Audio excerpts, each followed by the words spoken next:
एक बहुत पुरानी कहावत है कि जो हाथ में है वो तो कोई भी छीन सकता है, पर जो किस्मत में लिखा है उसे कोई नहीं छीन सकता, है ना।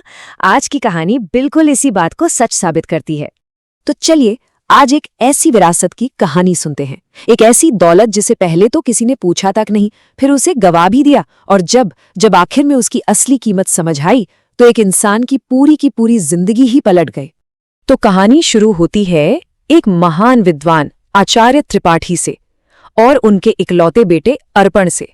अब इन दोनों की दुनिया में आप समझिए जमीन आसमान का फर्क था। एक तरफ पिता जो ज्ञान को ही सब कुछ मानते थे, और दूसरी तरफ बेटा जो पूरी तरह से रास्ते से भटक चुका था। देखिए, पिता यानी आचार्य जी इतने सिद्धांतों वाले इंसान थे कि राजा ने उन्हें अपना सलाहकार बनाना चाहा, एक बहुत बड़ा पद, पर उन्होंने साफ मना कर दिया। बोले, मुझसे किसी की जी हुजूरी नहीं होगी। और वहीं दूसरी तरफ उनका बेटा अर्पण, वो चोरों और जुआरियों के साथ उठ बैठ रहा था, अपनी जिंदगी तबाह करने पर तुला था। अब जाहिर सी बात है, जब सोच और संस्कारों में इतना बड़ा फर्क हो तो क्या होता है। अर्पण बर्बादी के रास्ते पर निकल पड़ा, और ये एक ऐसा सफर था जिसमें उसके परिवार को अपनी हर एक चीज, सब कुछ गंवाना पड़ा। और फिर तो अर्पण की गलतियों का सिलसिला शुरू हो गया। एक के बाद एक ऐसी चीजें हुई कि सब कुछ बिखरता चला गया। उसका परिवार, उसका घर, उसकी इज्जत, सब कुछ एक दर्दनाक अंत की तरफ बढ़ रहा था। जब आचार्य जी अपनी आखिरी सांसें ले रहे थे, उन्होंने अपने बेटे को अपनी जिंदगी की सबसे कीमती चीज दी, वो विरासत।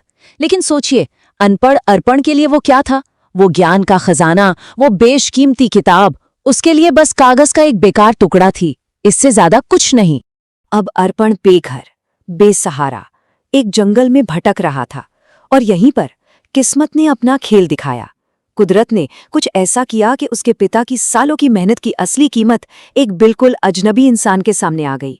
अब राजकुमार यंस को संस्कृत तो आती नहीं थी, तो उन्होंने उस अजीब से पन्ने को बस अपनी जेब में रख लिया। उन्हें जरा भी अंदाजा नहीं था, बिल्कुल भी नहीं, कि जो चीज उनकी जेब में है वो आगे चलकर उनकी जान बचाने वाली है।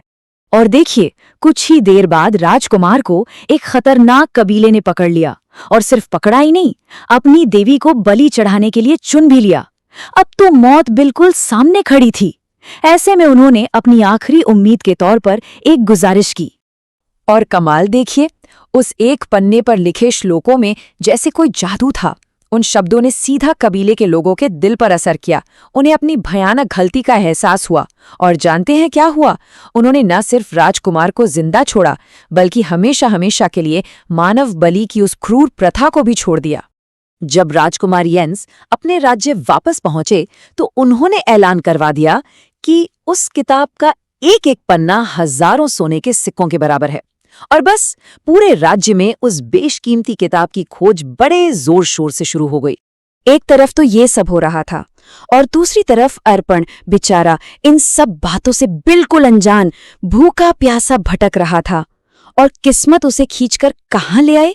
उसी राजकुमार यंस के राज्य में, जहां एक ऐसी मुलाकात होने वाली थी जिसकी किसी ने कल्पना भी नहीं की होगी। भूख से इतना बेहाल था अर्पण कि उसने शाही रसोई से रोटी चुरा ली और पकड़ा गया। सोचिए उसकी किस्मत का फेर। उसे राजा के सामने लाया तो गया, पर किसी इनाम के लिए नहीं, बल्कि एक मामूली चोर को दी जाने वाली सजा के लिए। और फिर जैसे ही सिपाहियों ने सबूत दिखाने के लिए उसका थैला जमीन पर उल्टा किया, उस चोरी की रोटी के साथ वही पुरानी पांडुलिपि भी लुढ़क कर बाहर आ गिरी। ठीक उसी वक्त वहां से राजकुमार यंस गुजर रहे थे, और उनकी नजर उस पांडुलिपि पर पड़ी। वो अपनी आंखों पर यकीन नहीं कर पाए। अरे, जिस खजाने को वो महीनों से पूरे राज्य में ढूंढवा रहे थे, वो खजाना एक चोर, एक भिखारी के पास था। राजकुमार ने एक पल भी नहीं सोचा। उन्होंने सीधे अर्पण को उस किताब के बदले 5,000 सोने के सिक्कों की पेशकश कर डाली। सोचिए अर्पण का हाल। जिस किताब को वो रद्दी का टुकड़ा समझ रहा था, उसकी कीमत 5,000 सोने के सिक्के। और बस वही एक पल था। उसी एक पल में अर्पण की पूरी दुनिया बदल गई। उसे जिंदगी में पहली बार ये एहसास हुआ कि उसके पिता उसके लिए क्या छोड़कर गए थे। वो सिर्फ एक किताब नहीं थी, वो एक ऐसी विरासत थी जो किसी भी दौलत से कहीं कहीं ज्यादा कीमती थी। जब राजकुमार ने उस किताब का पहला पन्ना पढ़ा तो उसमें एक शब्द था, अविद्या, यानी अज्ञान या नासमझी। इस एक शब्द ने अर्पण को जैसे अंदर तक हिला कर रख दिया। उसे समझ आ गया, उसकी सारी तकलीफों, सारी मुसीबतों की असली जड़ उसका अनपढ़ होना, उसकी यही अविद्या थी। अब अर्पण सिर्फ अमीर नहीं बना था, उसे अपनी जिंदगी का एक मकसद मिल गया था।